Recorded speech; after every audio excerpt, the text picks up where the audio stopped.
اس کو پروگرام سے کیوں نکلوایا گیا، اسے چینل سے کیوں نکلوایا گیا؟ کل آپ کی بیویاں بھی خدا نخواستہ کھڑی ہوئی رو رہی ہوں گی، میں صحافی ہوں، میں پھر بھی اپنے شوہر کا مقدمہ لڑ رہی ہوں، آپ لوگوں کی بیویاں گھریلو خواتین ہوں گی، وہ شاید یہ مقدمہ بھی نہیں لڑ سکیں گی۔ مجھے ایسا لگتا ہے میں ایک زندہ لاش ہوں۔ آپ لوگوں کے سامنے میرے کیریئر کا آغاز ہوا تھا، 18 سال کی عمر کی ہوتی تھی، بریسز لگائے ہوئے ہوتے تھے، سیش بنا کے امی گھر سے بھیجتی تھی۔ میری شادی آپ لوگوں کے سامنے ہوئی، 11 سال رہی۔ اس کو کھونا بہت تکلیف دہ ہے اور اس کے لیے انصاف لینا اس سے بھی زیادہ مشکل ہے۔ آج میرے ساتھ ہوا ہے، اللہ نہ کرے کل آپ کی بیوی بچوں کے ساتھ بھی ہو سکتا ہے۔ تو اگر آج نہیں بولے نا، پھر ہمیشہ کے لیے جو ہے وہ سب ختم ہو جائے گا۔ جس وقت ارشد میں مقدمات چل رہے تھے تب بھی یونین ہمارے ساتھ کھڑی تھی، کوئی نہیں تھا، یونین تھی، روز ان کے ساتھ مقدمہ کی شرکت کرتی تھی۔ میری یہاں بھی یہ گزارش ہے کہ 6 مہینے گزر گئے اور ابھی تک ان کے کیس میں کوئی گرفتاری نہیں ہوئی، نہ پاکستان میں نہ کینیا میں۔ اقوام متحدہ سے میری بات چیت چل رہی ہے، اب جلد پیش رفت ہوگی کینیا میں، لیکن جو ہمیں کرنا پڑے گا وہ یہ ہے کہ ہم کورٹ کے سامنے جا کے بیٹھیں، سپریم کورٹ کے، اور کہیں بلاؤ ان 16 لوگوں کو جنہوں نے ارشد شریف کے اوپر FIR کی تھی۔ اس کا متن ایک جیسا کیوں تھا، اس کو پروگرام سے کیوں نکلوایا گیا، اسے چینل سے کیوں نکلوایا گیا؟ جب تک آپ یہ سوال نہیں پوچھیں گے، کل آپ کی بیویاں بھی خدا نخواستہ کھڑی ہوئی رو رہی ہوں گی، میں صحافی ہوں، میں پھر بھی اپنے شوہر کا مقدمہ لڑ رہی ہوں، آپ لوگوں کی بیویاں گھریلو خواتین ہوں گی، وہ شاید یہ مقدمہ بھی نہیں لڑ سکیں گی۔ مجھے ایسا لگتا ہے میں ایک زندہ لاش ہوں۔ آپ لوگوں کے سامنے میرے کیریئر کا آغاز ہوا تھا، 18 سال کی عمر کی ہوتی تھی، بریسز لگائے ہوئے ہوتے تھے، سیش بنا کے امی گھر سے بھیجتی تھی۔ میری شادی آپ لوگوں کے سامنے ہوئی، 11 سال رہی۔ اس کو کھونا بہت تکلیف دہ ہے اور اس کے لیے انصاف لینا اس سے بھی زیادہ مشکل ہے، کیونکہ پاکستان میں کیس چل نہیں رہا، ایک لوور کورٹ میں کیس چل رہا ہے، اللہ جانے وہ کس نے کیوں چلایا ہے، ہمیں تو نہیں 4 مہینے سے پتہ، نہ ہمارے وکلاء نے بتایا۔ کینیا میں کوئی کیس سٹارٹ نہیں ہوا، گولی چلانے والے کینیا میں، سب سے پہلے ان کو سزا ہونی چاہیے، پھر اس کے بعد جو شیڈوم کے شوز بند کراتے ہیں، لوگوں کو دھمکیاں دیتے ہیں۔ مجھے یہ جو PDM کی حکومت ہے، انہوں نے تو بہت مایوس کیا ہے، یہ کچھ بھی نہیں کریں گے۔ جو یونین ہے EFUJ، وہ انٹرنیشنل کورٹ آف جسٹس کو اپروچ کر سکتی ہے، انٹرنیشنل کرمنل کورٹ کو اپروچ کر سکتی ہے۔ میں as a individual, as a وڈو approach نہیں کر سکتی، ورنہ اب تک کر چکی ہوتی، کیونکہ میرے ساتھ بہت بڑی اسٹرینتھ کھڑی ہے عوام کی، سوشل میڈیا کی اور میری اپنی یونینز کی، کیونکہ میں خود ان کا بہت عرصہ حصہ رہی ہوں۔ اب ہمیں کرنا یہ ہے، یا تو ہم سپریم کورٹ کے باہر جا کے بیٹھ جائیں، میں بیٹھوں گی آپ لوگوں کے ساتھ، اور کہوں بلاؤ ان کو 16 لوگوں کو جنہوں نے اس کے اوپر FIRs کروائیں، بلاؤ ان لوگوں کو جنہوں نے اس کو سر میں گولی مارنے کی دھمکی دی اور پورا کروایا کینیا کے اندر۔ کب تک آپ لوگ چپ رہیں گے؟ کب تک ڈر کے رہیں گے؟ مرنا سب نے ایک دن ہے۔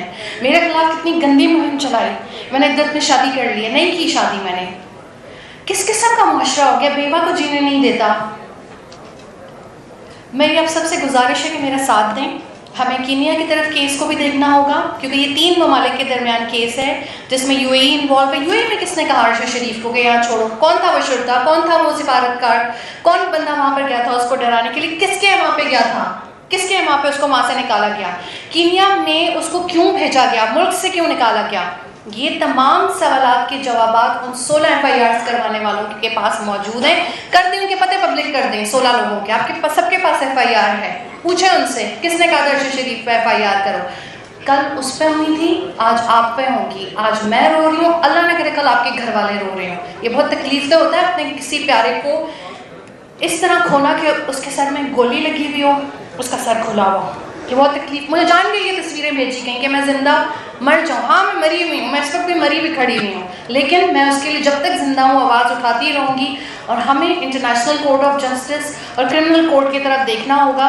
اس میں میں ایز اے انڈیویجول نہیں لکھ سکتی، آپ سب کی مدد کی ضرورت ہے۔ 2 ادارے کلیم کرتے ہیں کہ ارشد ان کا امپلائی ہے، EFI بھی یہی کہتا ہے، بورڈ بھی یہی کہتا ہے، تو یہ دونوں ادارے چلے جائیں، میں ان کے ساتھ پٹیشن فائل کروں گی، دونوں جا کے وہاں پہ فائل کر دیں پٹیشن، اور تمام مجرمان کو جو پاکستان کے ہیں، وہ جو 2 لوگ UAE کے ہیں اور جو باقی لوگ کینیا کے مجرمان ہیں، ان سب کو نامینیٹ کریں۔ میں چاہوں گی آپ کے ساتھ، میں آواز اٹھاؤں گی، لیکن ول کریں، بہادری دکھائیں، آواز اٹھائیں۔ آج میرے ساتھ ہوا ہے، اللہ نہ کرے کل آپ کی بیوی بچوں کے ساتھ بھی ہو سکتا ہے۔ تو اگر آج نہیں بولے نا، تو پھر ہمیشہ کے لیے جو ہے وہ سب ختم ہو جائے گا۔ ارشد کے قاتل پاکستان میں بھی ہیں، ارشد کے قاتل کینیا میں بھی ہیں۔ اب اگر آپ لوگ میرا ساتھ دیں گے تو میں کر سکتی ہوں۔ کینیا میں تو جلد پیش رفت ہوگی، کیونکہ میں 6 مہینے سے، جو 4 مہینے کی عدت میں بھی میں نے یہی کام کیا ہے، صرف ارشد کے کیسز کے حوالے سے، لیکن پاکستان سے مجھے کوئی فی الحال امید نہیں ہے، کیونکہ حکومت نہیں چاہتی۔ حکومت نے آج تک ان کو کچھ نہیں کہا، حکومت نے آج تک کوئی خط نہیں لکھا۔ یہ کیسے جمہوری لوگ ہیں؟ یہاں پہ کتنے صحافی ان کو سپورٹ کرتے ہیں اور کہتے ہیں نہیں نہیں الیکشن مت ہونے دو، ان کو رہنے دو، ان سے بڑا کوئی جمہوریت کا داعی نہیں ہے اس ملک میں۔ وہ خط ہی نہیں لکھتے آپ کے ساتھی کے لیے۔ چلیں عارف الوی خط لکھ لیں، صدر ہیں, ان کے پاس ہوگا استحقاق. آرمی چیف لکھ لیں, جنرل عاصم منیر, نئی قیادت آ گئی ہے, وہ کہہ دیں کہ بھئی یہ ہمارا بہت بڑا صحافی تھا, کینیا انویسٹیگیٹ کرے. کیا ایک ایٹمی طاقت کینیا جیسے چھوٹے ملک کو بھی اپنے شہری کے لیے حقوق نہیں مانگ سکتی؟ چیف جسٹس عطا عمر بندیال کہہ سکتے ہیں, یہ 3 لوگ کہہ دیں. اگر پی ڈی ایم مجھے ناپسند کرتی ہے, ارشد کو ناپسند کرتی ہے, وہ اگر نہیں کہہ رہے تو یہ 3 شخصیات کہہ دیں میرے ہیومن رائٹس کی وائلیشن ہوئی ہے, میرا سہاگ اجاڑا گیا ہے, مجھ سے میری تمام خوشیاں چھینی گئی ہیں, اس ملک سے ایک بہترین صحافی چھینا گیا ہے. آپ لوگ اپنی بیٹیوں کے ساتھ ایسا سلوک کرتے ہیں, آپ لوگ اپنی بہوؤں کے ساتھ ایسا سلوک کرتے ہیں کہ انہیں زندہ درگور کر دیں اور بعد میں انہیں انصاف بھی نہ دیں, اور اگر وہ کوشش کریں تو ان کے خلاف گندی مہمات چلا دیں. اب بھی وقت ہے کہ تمام صحافی جو ہیں وہ یونائٹڈ ہو جائیں, متحد ہو جائیں. اور میں ایک بار پھر سب کا شکریہ ادا کروں گی کہ آپ لوگوں نے آج عرش شریف کا دن جو ہے وہ سیلیبریٹ کیا. اللہ تعالیٰ ان کے درجات جو ہے وہ بلند کرے, اور یہاں جتنے مقررین کو میں نے سنا اور جتنے لوگ آئے ان سب کا بھی بہت شکریہ. Thank you.